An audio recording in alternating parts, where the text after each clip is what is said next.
मैं Anil Kurmachalam Telangana state film development corporation का chairman हूँ और बीआरएस का नेता।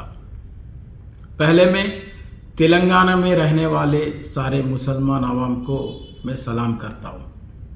यही बात पे आप सब लोगों को शुक्रिया अदा भी करता हूँ, जैसे आपने इस तेलंगाना की ज़िद्दोज़हद में और तेलंगाना की तहरीक में आप जो शामिल हुआ, जो केसीआर साहब के साथ चलकर इस तेलंगाना अलग रियासत बनने के लिए आपके जो मदद है, मैं इसके लिए बहुत तारीफ़ करता हूँ। अब सब लोगों को शुक्रिया अदा करता हूँ। मैं तारीख पे बहुत पीछे नहीं जाना चाहता हूँ, मैं आगे की बात करना चाहता हूँ। जैसे आप सब लोगों को मालूम है कि हम इस इंतखाब की माहौल में हैं।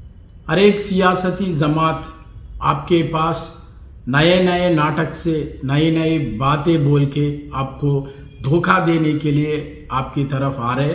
अब थोड़ा होशियार रहना चाहिए। आप लोगों भी ध्यान से सोचिए, सब कुछ आपके सामने है। इससे पहले मुत्तहिदा रियासत में आपकी तरक्की कैसी हो गई, 2014 के बाद आपकी तरक्की केसीआर साहब के हुकूमत में अब कैसी तरक्की हो गई। आप दोनों अब देखिए, फ़र्क देखिए, अब किधर से किधर पहुंच गए। पिछले हुकूमत में 2014 के पहले खाली 300 करोड़ मुसलमान के लिए खर्च किए थे, मगर केसीआर साहब ने इस 9 साल में 10,000 करोड़ की ऊपर मुसलमानों के लिए फलाह व बहबूद के लिए और तरक्की के लिए खर्च करे थे। सब कुछ आपके सामने है। इससे पहले कैसे है, अभी कैसे है, होना बोले तो अब मवाजना कर सकते हैं। 2014 से लेके 2023 तक अगर देखे तो मुसलमानों की तरक्की कैसे हो गए, सब देश ने देख रहे और देश ने तारीफ कर रहे केसीआर साहब के हुकूमत को और केसीआर साहब को। आप लोगों को भी मालूम है कि केसीआर साहब ने हमारा तेलंगाना नया रियासत को अब देश में नंबर 1 बना दिया और देश में नंबर 1 रियासत को बनाकर हमें आगे लेके जा रहे।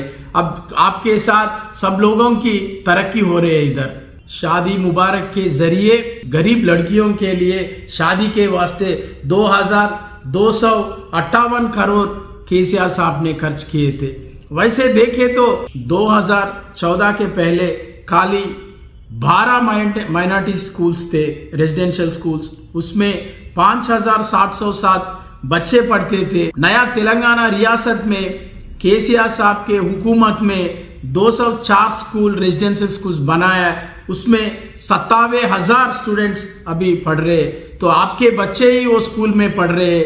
आपके बच्चे के अच्छे फ्यूचर के वास्ते केसीआर साहब ने सब कुछ ये सबको देखना है, समझना है और आपके ध्यान में भी ये रखना है। और आगे गए तो माइनॉरिटी रेजिडेंशियल कॉलेजेस, इससे पहले 2 कॉलेजेस थे, उसमें 320 स्टूडेंट्स पढ़ते थे। अगर 2023 में अगर आप देखें तो पूरे के पूरे 204 कॉलेजेस में आया, उसमें से 32,640 बच्चे उसमें पढ़ रहे। तो ये सब कुछ देखना है और सब कुछ समझना है कि मुसलमान तरक्की के लिए केसीआर साहब ने अगर कोई रियासत में भी गए तो भी आपको ये सब कुछ नहीं दिखते हैं। इतना तरक्की हो रहे, आप इतना आपको वेलफेयर दे रहे हैं केसीआर साहब ने। आप सब लोग समझना, अब ईमानदारी से सोचना और आगे वाले चुनाव में आप भी सोच समझ कर भी वोट देना है। आपको मालूम है एक कांग्रेस पार्टी वाले सियासती तौर पे बहुत बात कर रहे हैं। आपकी अगर अभी जो वो डिक्लेरेशन बोल के कुछ लाके आपके सामने रख दिया, उसमें बोल रहे कि हम उसको मुसलमानों को बीसी में रिजर्वेशन देंगे बोल रहे। हम मुसलमानों के और बीसी के बीच लड़ाई करने के लिए वो सोच रहे थे।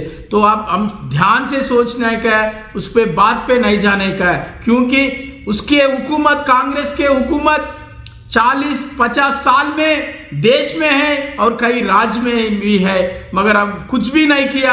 अब आगे भी वो सब पेपर में रहते, मगर वो काम करने वाला नहीं है। अब ध्यान से सोचिए, सोच समझकर सबको एक एक बात पे ध्यान दीजिए।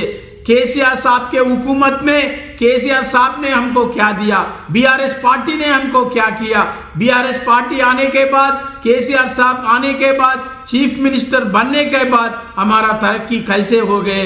अब थोड़ा देखिए और थोड़ा समझ लिए, और समझकर जो आने वाले चुनाव में बीआरएस पार्टी के उम्मीदवार कार के निशान पे वोट दीजिए, और किसी और की बात पे मत जाइए। खाली वो चुनाव के पहले आते चले जाते टूरिस्ट के जैसे। आपके साथ जो रहने वाले हैं वो केसीआर साहब आपके साथ रहते, बीआरएस पार्टी के उम्मीदवार, बीआरएस पार्टी के लीडर आपके साथ रहते। इसलिए ये बात पे ध्यान रख के आप बीआरएस पार्टी के उम्मीदवार को नवंबर 30 तारीख को कार के निशान पे वोट देके हर एक उम्मीदवार को जिताओ, केसीआर साहब को हैट्रिक सीएम बनाओ। हम ऐसे ही तरक्की करेंगे, मुसलमानों के भी तरक्की करेंगे, तेलंगाना की तरक्की करेंगे, हम आगे चलेंगे। जय तेलंगाना, जय केसीआर।